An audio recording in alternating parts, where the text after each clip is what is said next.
Hi mga katapwan! Ako nga pala si Kevin at nandito tayo ngayon sa Mambog, Binangonan, Rizal para hanapin ang isang boy hugotero na sikat dito sa lugar na to.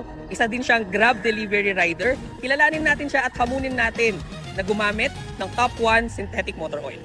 Okay, tara, hanapin na natin siya. Sir, excuse po.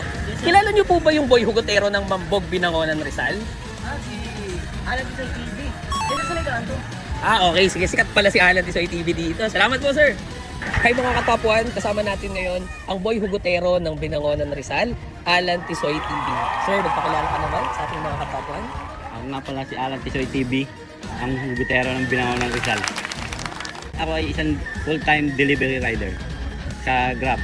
Okay sir, nakita namin sa yung page na dami mong hugot na mga post, di ba? So tanong ko lang, paano ka nagsimula sa pagbablog at paano ka simula sa mga ganitong klase ng content ng mga hugot?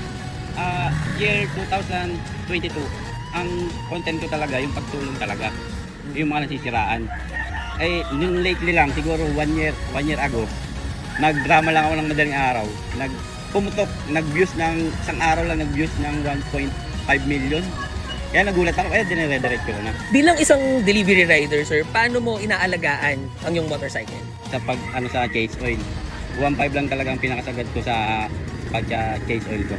Bari, sa linggo, 1.5, Chase Oil agad ako.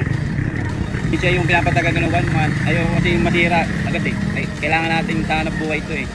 Kaya inaalagaan ko talaga. Kasi aking alagang Chase Oil. Ano-ano na yung mga oil na nagamit mo before? Saka, Kumusta naman yung experience mo sa paggamit ng isa tsaka nung masyadong ma-vibrate siya. May, ultimo, pag start mo, may vibrate talaga siya. So more on vibration talaga yung problem na na-encounter natin dun sa mga oil na ginagamit natin. So ngayon sir, i-challenge ka namin.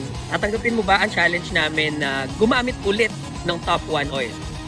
Sige sir, tatanggapin yung challenge sir.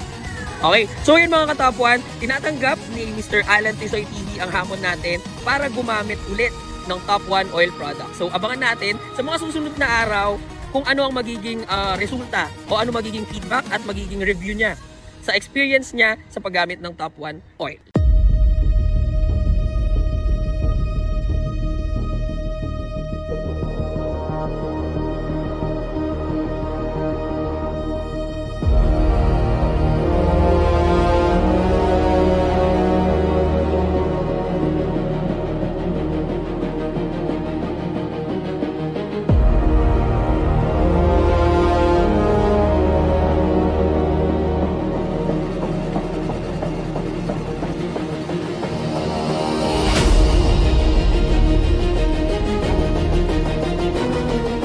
Hello mga katapwan, this is Kevin and nandito tayo ulit dito sa Binangonan, Rizal para balikan ang hugotero ng Binangonan, Rizal na si Alan Tisoy TV at kukumustahin natin ano ba ang mga naging experiences niya sa paggamit ng Top 1 oil.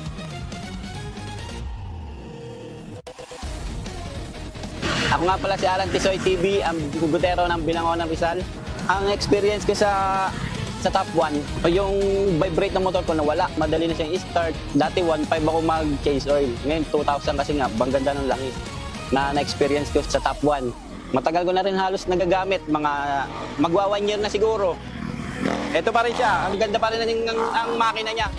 Nakakaganda ng makina talaga yung Top 1. Hindi siya yung ma-vibrate na akala mo lagi nagwa-weld. Ito hindi. Talagang smooth na lang siya. Mula nung nagamit ko ang Top 1. Sa mga delivery rider, lalo na sa Grab, Lalamove, at MC Taxi, rekomenda sa inyo ang Top 1. Napakaganda gamitin.